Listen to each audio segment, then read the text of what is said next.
દિયોદર તાલુકાના કોતરવાડા પંથકમાં સતત વરસાદ પડતા ઉનાળુ મગફળી તેમજ બાજરીના તૈયાર પાકોમાં મોટા પાયે નુકસાન। ઉનાળુ બાજરી તેમજ મગફળીના તૈયાર પાકોમાં વરસાદને લીધે નુકસાન વેઠવાનો વારો આવ્યો। ગુજરાત સરકાર દ્વારા ખેડૂતોને વળતર આપવામાં આવે તેવી માંગ। આજના સમયમાં એક બાજુ મોંઘવારી વધી ગઈ છે અને બીજી તરફ ખાતર બિયારણ લાવવું ભારે મુશ્કેલ થઈ રહ્યું છે। અત્યારે બનાસકાંઠા જિલ્લાના દિયોદર તાલુકાના ગામડાઓમાં સતત ઝરમર વરસાદને લીધે ઉનાળુ મગફળી, બાજરી અને ઘાસચારો પાણી ભરાવાથી તેમજ વરસાદ પડવાથી ભારે નુકસાન થયું છે। જેમાં દિયોદર તાલુકાના કોતરવાડા પંથકમાં સતત વરસાદને લીધે તૈયાર થયેલા પાકો જેવા કે મગફળી, બાજરી અને ઘાસચારામાં મોટું નુકસાન થયું છે।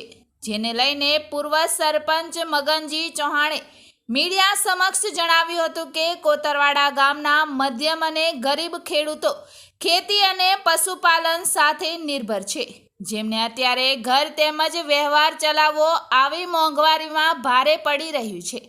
વધુમાં કહ્યું હતું કે આ સાલે વહેલું ચોમાસું બેસતા અત્યારે છેલ્લા 20 દિવસથી ઝરમર વરસાદ પડી રહ્યો હતો, જેમાં આજે તો મારા માનવા મુજબ 2 થી 3 ઇંચ વરસાદ પડ્યો લાગે છે।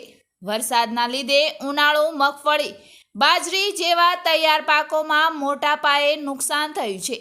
એટલે ખેતીવાડી અધિકારી તેમજ ખેતીવાડી ગ્રામ સેવક દ્વારા કોતરવાડા ગામની મુલાકાત લે અને ખેડૂતોને જે તે પાકોનું નુકસાન થયું છે તેનું વળતર આપવામાં આવે તેવી પંથકના ખેડૂતોમાં માંગ પ્રવર્તી રહી છે। આ મગફળી છે અત્યારે ચોમાસાની સિઝન ચાલી રહી છે। અમે ઉનાળુ મગફળીનું વાવેતર કર્યો હતો, ઉનાળુ બાજરીનું વાવેતર કર્યો હતો। એમાં 20 દિવસથી ઝરમર અને થોડો વરસાદ આવતો હતો, પણ કાલ દિવસથી અત્યારે કોતરવાડા ગામમાં 2 થી 3 ઇંચ વરસાદ આજે પડી ગયો છે। અમારે મગફળીનું વાવેતર 10 વીઘામાં છે। મારી મગફળી 10 વીઘા અત્યારે પાણી પડે છે અને આખા કોતરવાડા ગામના ખેડૂતોને બાજરી તથા સાર ઘાસ પશુને ખાવા નથી। બાજરી ખૂબ બગડી ગઈ છે। તો આખા ગામના કોતરવાડાના ખેડૂતોને સરકારશ્રીને મારી વિનંતી છે કે તાત્કાલિક કોતરવાડા ગામે અધિકારીઓ, ખેતીવાડી અધિકારી, તલાટી કમ મંત્રી આવી ફોટા બીજા પાડી જાય અને સરકારશ્રીને નમ્ર વિનંતી કે અમને સહાય આપે, ન કે આવા મોંઘા ભાવના અમે બિયારણ વાયા શું ભાવ પડે ત્યારે પાણીમાં અમારી મગફળી તરફે છે।